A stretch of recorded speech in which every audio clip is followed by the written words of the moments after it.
Assalamualaikum warahmatullahi wabarakatuh. Perkenalkan, nama saya Siti Saumi Solehah, bisa dipanggil Saumi, dari kelas 2B Program Studi D4 Administrasi Bisnis. Nah, kali ini aku akan mereview dan merekomendasikan satu buku yang sudah aku baca beberapa minggu kemarin. Judulnya The 7 Habits Highly Effective Teens, atau 7 kebiasaan remaja yang sangat efektif, karya Sean Covey. Nah, karena aku baca bukunya dalam bentuk file PDF dan gak punya bukti fisik bukunya tersebut, aku kasih lihat berupa foto covernya di sebelah sini ya. Nah, setelah kalian dari covernya tadi, mungkin bisa dilihat sih covernya itu agak kurang menarik.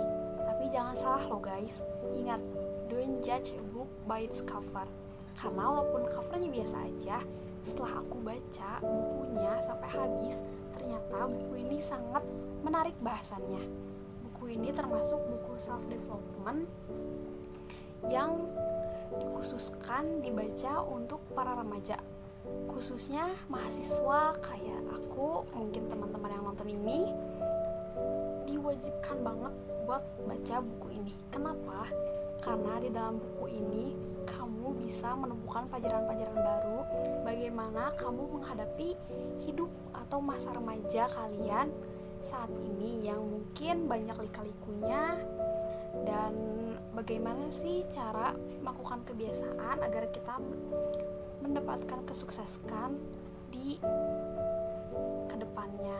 Selanjutnya ini bukunya membahas tentang 7 kebiasaan remaja yang sangat efektif, dibagi menjadi 3 bagian. Yang pertama itu ada bagian kemenangan pribadi. Kemenangan pribadi ini dimaksudkan untuk diri sendiri. Jadi sebelum kamu bisa bersosialisasi di sebuah kelompok atau masyarakat, kamu itu harus memenangkan diri sendiri dulu, bisa menguasai diri sendiri dulu. Yang di bagian pertama ini ada kebiasaan 1, jadilah proaktif.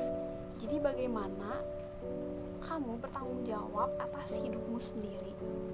Nah, yang kedua ada kebiasaan kedua, merujuk pada tujuan akhir. Nah, pasti dalam kehidupan itu kamu harus memiliki tujuan nih, dari tujuan awal disusun sampai tujuan akhir. Nah, untuk memulai merujuk tujuan akhir ini, kamu bisa dengan mengingat tujuan akhir kamu ini apa sih dalam hidup. Selanjutnya, kebiasaan ketiga, ada dahulukan yang utama. Di dalam kehidupan pasti kamu mempunyai prioritas masing-masing. Nah, bagaimana kamu menyusun prioritas tersebut dari yang hal paling penting sampai yang tidak terlalu penting. Karena kalau kita nggak punya prioritas, pasti hidup kita itu kayak nggak ada tujuan, kayak di kebiasaan kedua gitu, nggak ada tujuan akhirnya gitu.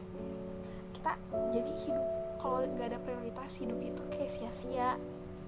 Nah, di bagian kedua itu kemenangan publik. Setelah kamu bisa menguasai diri sendiri, kamu bisa melangkah ke step selanjutnya, yaitu kemenangan publik. Bagaimana kamu berhubungan dengan orang-orang di sekitar kamu. Nih, di kebagian kedua ini ada kebiasaan 4. Kebiasaan 4 ini berpikir menang atau menang. Menang itu hak segala orang.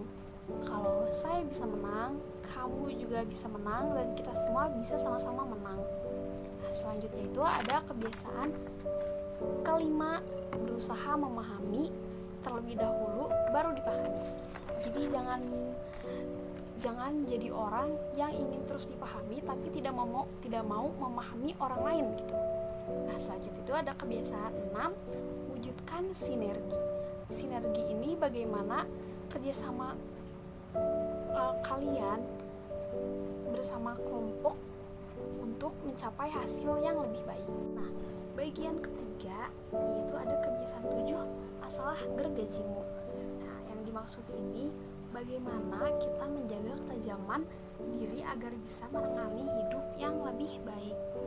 Nah, selain itu kita bisa secara berkala memperbaharui dan menguatkan keempat dimensi kehidupan, yaitu tubuh, otak, hati, dan jiwa kita. Bagaimana sih kita merawat keempat dimensi kehidupan tersebut?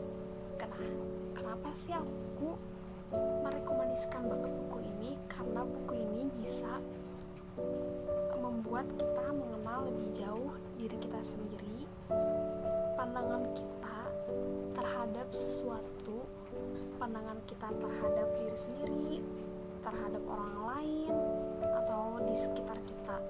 Ini seperti yang ada di bab pendahuluan yang saya baca itu, ada paradigma dan prinsip. Nah, jadi apa sih paradigma dan prinsip itu? Nah, paradigma itu merupakan suatu persepsi atau keyakinan cara seseorang memandang sesuatu. Nah, memandang ini paradigma itu bisa diartikan sebagai kacamata. Kalau kita melihat pandangan kepada seseorang itu salah, berarti kita sedang menggunakan kacamata yang keliru.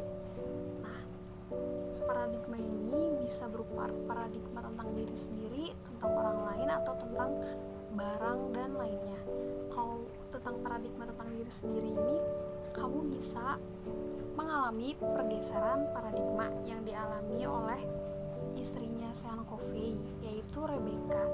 Nah, Rebecca ini sedang ingin mengikuti kontes kecantikan yang sedang diadakan di sekolahnya. Nah, teman sebangkunya ini tidak mau mengikutinya, tidak seperti teman-temannya yang lain, karena dia merasa tidak bisa dan tidak yakin. Tapi Rebecca memaksanya tetap untuk ikut kontes kecantikan tersebut. Akhirnya teman sebangku Rebecca ini ikut.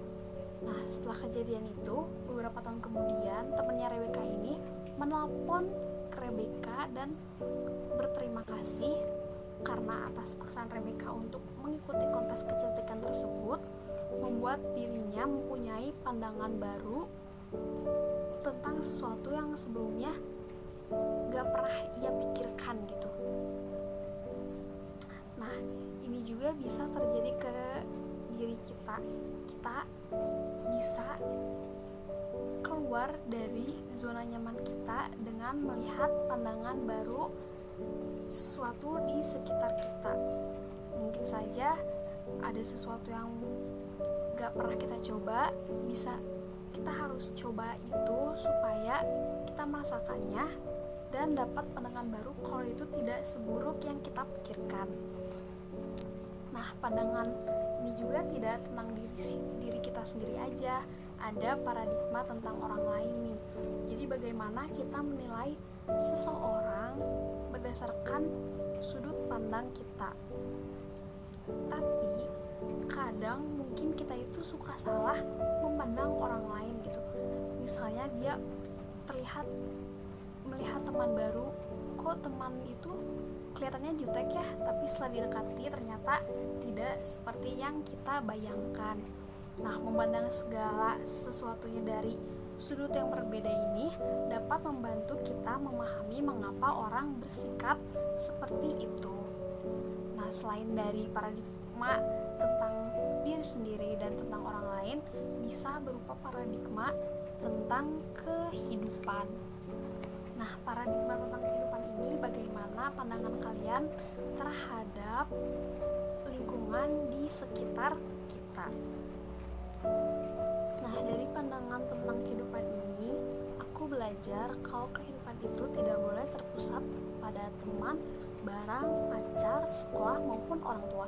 Kenapa sih? Nih, seperti contoh, gak boleh terpusat pada teman. Mungkin saja sekarang kita punya banyak teman. Nah, teman itu gak akan selalu ada buat kita sebenarnya. Tapi jika kita butuh, tiba-tiba teman kita gak bisa, kan kita harus melakukannya itu sendiri. Nah, selanjutnya itu kenapa kita gak boleh terpusat pada barang. Barang itu benda mati. Benda mati itu pasti tidak akan selamanya abadi. Nah, jadi kita tuh tidak boleh terpusat barang. Misalnya baju kita harus branded nih, atau fashion kita tuh harus high class, itu sebenarnya nggak perlu, karena karena sebalik lagi karena barang itu tidak abadi. Nah, selanjutnya itu terpusat pada pacar. Sebenarnya terpusat pada pacar itu agak terlalu bergantung terhadap orang lain ya, seperti kayak bergantung pada teman dan barang gitu.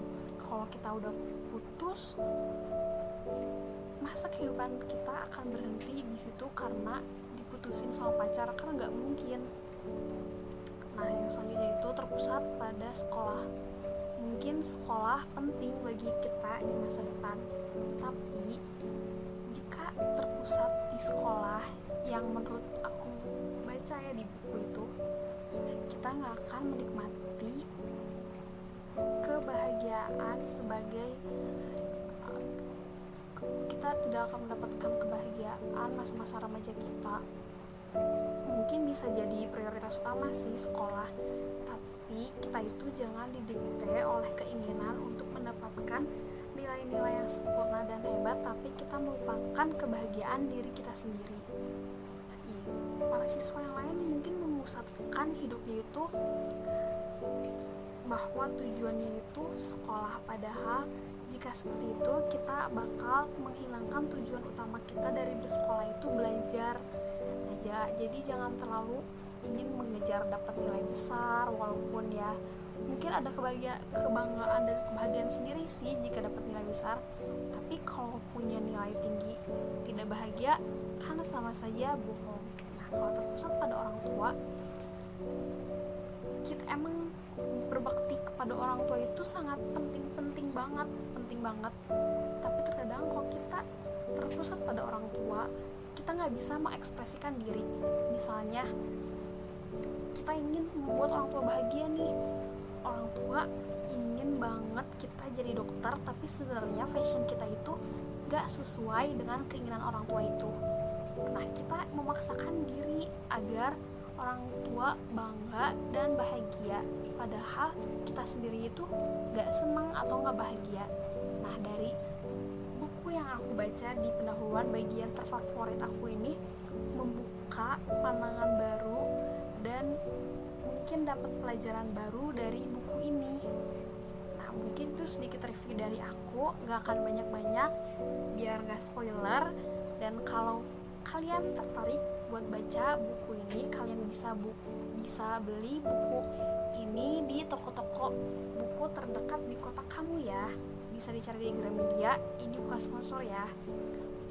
Buku ini mudah didapatkan di toko-toko buku yang tersedia. Sekian dari aku. Terima kasih sudah menonton. Wassalamualaikum warahmatullahi wabarakatuh. Terima kasih.